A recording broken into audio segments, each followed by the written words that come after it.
আৰক্ষীৰ নাম লৈ অপৰাধীৰ জাল আৰক্ষী অধীক্ষকৰ নামত ধন নিলে অপৰাধীয়ে এছপিঅ'চিক বদনাম কৰা কোন এই চোৰাংচোৱা আৰক্ষীয়ে হেণ্ডকাফ লগাই আনাই এজন চাইবাৰ অপৰাধী চাইবাৰ অপৰাধত জড়িত থকাৰ অভিযোগ দিনচেৰেগৰ পূৰ্বে লাহৰীঘাট আৰক্ষীয়ে বোৱালগুৰি গাঁৱৰ পৰা গ্ৰেপ্তাৰ কৰিছিল হাৰুণ ৰছিদ আৰু হাৰুণ অল ৰছিদ নামৰ দুগৰাকী অভিযুক্ত পিছে আৰক্ষীয়ে অপৰাধীক গ্ৰেপ্তাৰ কৰাৰ লগে লগে অভিযুক্তৰ পৰিয়ালৰ ওপৰত জাল পেলোৱা আৰম্ভ কৰিলে এজন খাইৰুল ইছলামে খাইৰুলৰ লগত অন্য এগৰাকী চোৰাংচোৱাৰ নাম হৈছে শ্বহীদুল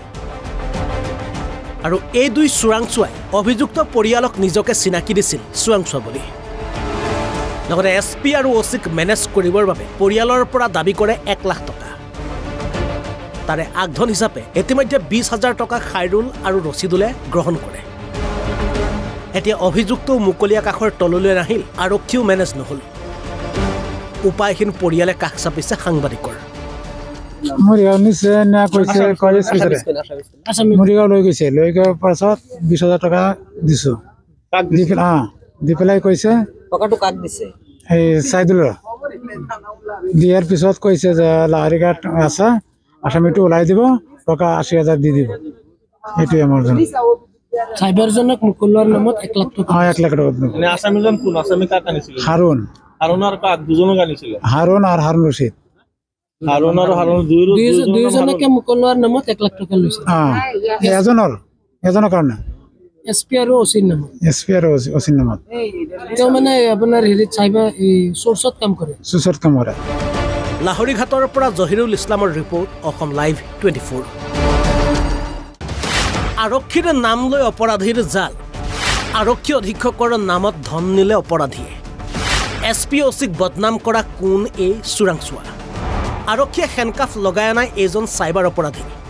চাইবাৰ অপৰাধত জড়িত থকাৰ অভিযোগ দিনচেৰেগৰ পূৰ্বে লাহৰীঘাট আৰক্ষীয়ে বোৱালগুৰি গাঁৱৰ পৰা গ্ৰেপ্তাৰ কৰিছিল হাৰুণ ৰছিদ আৰু হাৰুণ অল ৰছিদ নামৰ দুগৰাকী অভিযুক্ত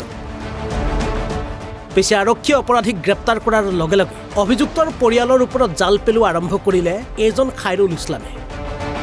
খাইৰুলৰ লগত অন্য এগৰাকী চোৰাংচোৱাৰ নাম হৈছে শ্বহীদুল আৰু এই দুই চোৰাংচোৱাই অভিযুক্ত পৰিয়ালক নিজকে চিনাকি দিছিল চোৰাংচোৱা বুলি লগতে এছপি আৰু অচিক মেনেজ কৰিবৰ বাবে পৰিয়ালৰ পৰা দাবী কৰে 1 লাখ টকা তাৰে আগধন হিচাপে ইতিমধ্যে 20,000 টকা খাইৰুল আৰু ৰছিদুলে গ্ৰহণ কৰে এতিয়া অভিযুক্ত মুকলি আকাশৰ তললৈ নাহিল আৰক্ষীও মেনেজ নহল উপায়হীন পৰিয়ালে কাষ চাপিছে সাংবাদিকৰ মৰিগাঁও নিছে না কৈছে কলেজ মৰিগাঁও লৈ গৈছে লৈ গৈ পাছত 20,000 টকা দিছো দি পেলাই কৈছে টকাটো কাক দিছে এই চাইদুলৰ দিয়াৰ পিছত কৈছে যে লাহৰীঘাট আছে আসামিটো ওলাই দিব টকা 80,000 দি দিব এইটোৱে আমাৰ জন সাইবাৰজনক মুকলোৱাৰ নামত 1 লাখ টকা 1 লাখ টকা মানে আসামিজন কোন আসামি কাক আনিছিল হাৰুণ হাৰুণৰ কাক দুজনক আনিছিল হাৰুণ আৰু হাৰুণ ৰছিদ হাৰুণ আৰু হাৰুণ দুইজনকে মুকলোৱাৰ নামত 1 লাখ টকা লৈছে এজনৰ কাৰণে এছপি আৰু অচিৰ নামত এছপি আৰু অচিৰ নামত তেওঁ মানে আপোনাৰ হেৰিত চাইবাৰ সোৰ্চত কাম কৰে সোৰ্চত কাম কৰে লাহৰীঘাটৰ পৰা জহিৰুল ইছলামৰ ৰিপৰ্ট NB নিউজ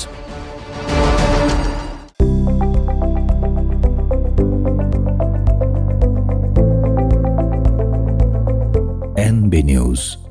সহজ সৰল ভাষাত নৱভাৰতৰ কথা।